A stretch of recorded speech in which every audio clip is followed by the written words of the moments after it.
미간이 넓어 보이면 미간을 좀 좁아 보이게 눈을 좁게도 눈 사이 만들 거리. 눈 사이 거리. 미간 아니고 눈 사이 거리.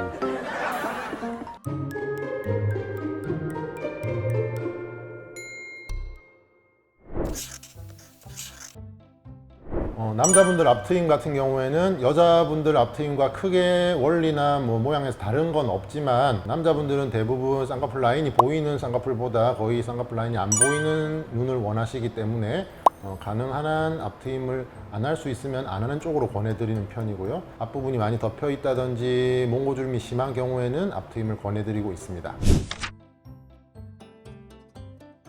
이건 뭐 쌍꺼풀도 마찬가지지만요. 눈을 많이 가리고 있으신 분들은 트임을 했을 때 효과가 좋을 거고요. 심하게 가리는 경우에는 이제 앞에 이제 누호를 가리는 경우도 있지만은 그것보다 더 심해가지고 아예 안쪽 흰자 부분이 거의 안 보이신 정도로 앞을 가리시는 분들이 있어요. 이런 경우에는 앞트임이 굉장히 좋은 효과를 볼 수 있는 수술이 될 수 있죠. 감독님은 앞트임을 해야 되는 경우와 하지 말아야 되는 경우가 어떤 걸 기준으로 해야 된다고 보시나요? 대부분 생각하시는 게 이제 미간 사이 거리, 정확히 말하면 미간이 아니죠. 눈 사이 거리죠. 많은 분들이 눈 사이 거리로 이제 앞트임 여부를 생각을 하시는 경우가 많은데요. 앞트임 수술은 이 눈동자의 위치는 변하지 않은 채 앞부분에 있는 피부만 이동하는 수술이거든요. 눈동자 가운데에서 뒤까지 거리, 앞까지 거리 이 비율이 비슷할 때 눈동자가 가운데 있어 보이고요. 만약에 이제 뒤까지 거리가 더 멀다 치면은 눈동자가 안쪽으로 모여 있어 보이고, 실제로 앞트임을 많이 해야 되는 앞이 많이 덮여 있으신 분들은 이런 경우가 있어요. 심한 경우에는 사시처럼 보이기도 하고요.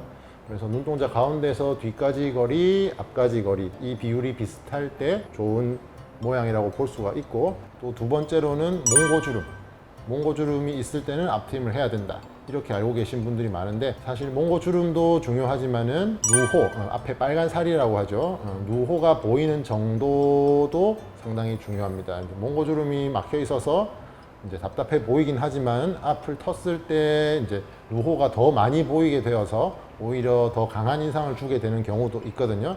이런 경우에는 앞트임을 최소화하든지 아니면 차라리 안 하든지 하는 방법으로 수술을 하셔야 되는 경우가 있습니다. 그래서 절대로 눈 사이 거리라든지 몽고주름 여부만으로 판단하실 게 아니라 누호의 노출 정도도 봐야 되고, 아까 말씀드렸던 눈동자 가운데서 뒤까지 거리, 앞까지 거리 이 비율도 봐야 되는 거죠. 실제로 앞트임을 해야 될 게 많이 있으신 분들에서도 뒤쪽이 눈꼬리가 올라가 있으면서 많이 막혀 있으신 분들은 앞트임을 했을 때 눈동자가 오히려 바깥쪽에 치우쳐 있어 보일 수가 있기 때문에 앞트임을 안 하는 게 더 맞는 경우도 있고요. 앞트임을 해야 한다면은 뒤트임과 동시에 수술을 해야 되는 경우도 있겠죠. 그래서 뭐 앞트임의 여부를 단지 이제 눈 사이 거리로만 판단하시면 안 되고, 몽고주름의 여부로만 판단하시면 안 되고, 누호의 모양이라든지 노출 정도, 그리고 아까 말씀드린 그런 비율도 같이 함께 고려해서 판단을 하셔야 됩니다. 근데 또 어느 정도는 뭐 비율이 딱 1대1로 비슷할 필요는 없거든요. 어느 정도는 차이가 나도 눈동자는 가운데 있어 보이기 때문에 그런 어느 정도 범위 안에서는 조금 차이가 나더라도 앞트임을 해서 몽고주름이 개선돼서 좀 시원한 느낌을 줄 수 있다면은 앞트임을 하는 게 맞습니다. 근데 요즘에는 원장님 이 이제 포토샵 해주는 어플이 있거든요. 보다 카메라 3명. 그거는 그냥 보정 어플이고 포토샵, 내가 뭐 눈을 키우고 얼굴을 줄이고 하는 거. 그래서 여자들이 사진을 그런 데서 찍고 이제 내 눈이 뭐 뒤에가 짧다라고 하면 뒤트임법으로 이제 늘리기도 하고, 앞이 좀 미간이 넓어 보이면 미간을 좀 좁아 보이게 눈을 좁게도 눈 사이 만들. 거리. 눈 사이 거리. 미간 아니고 눈 사이 거리. 우영우예요? 눈 사이 거리를 좁게 이제 터치해가지고 줄여주는 게 있단 말이에요.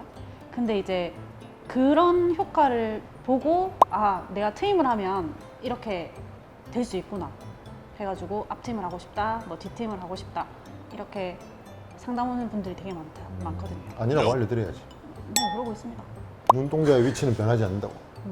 결국 그런 포토샵들은 그 눈동자의 위치가 제일 중요한데 그 눈동자의 위치까지도 같이 당겨지는 그런 포토샵 어플이거든요.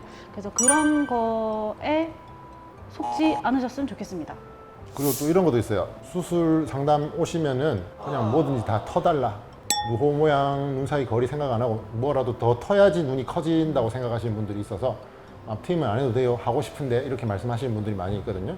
그런 경우에는 참 아니라고 말씀드리는데 그래도 마음속에 이제 트고 싶은 그런 마음이 남아 있는 것 같아서 그런 게 좀 있지. 사실 앞트임을 해줬으면 좋겠는 눈 중에서 이런 경우가 있는데요. 밑에 눈꺼풀에 피부가 많이 남아서 특히 앞쪽이 많이 남아서 속눈썹이 안쪽을 향해서 실제로 찔리시는 분들이 있어요.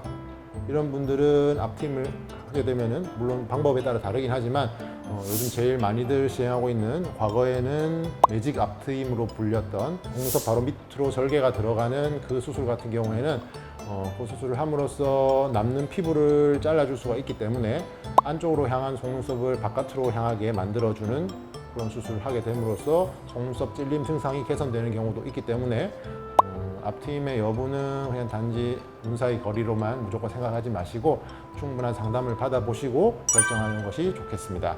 오늘은 앞트임에 대해서 말씀 나눠봤는데요. 영상 도움되셨으면 구독 좋아요. 눌러주시면 감사하겠습니다. 다음 영상 좋은 영상으로 또 다시 찾아뵙겠습니다.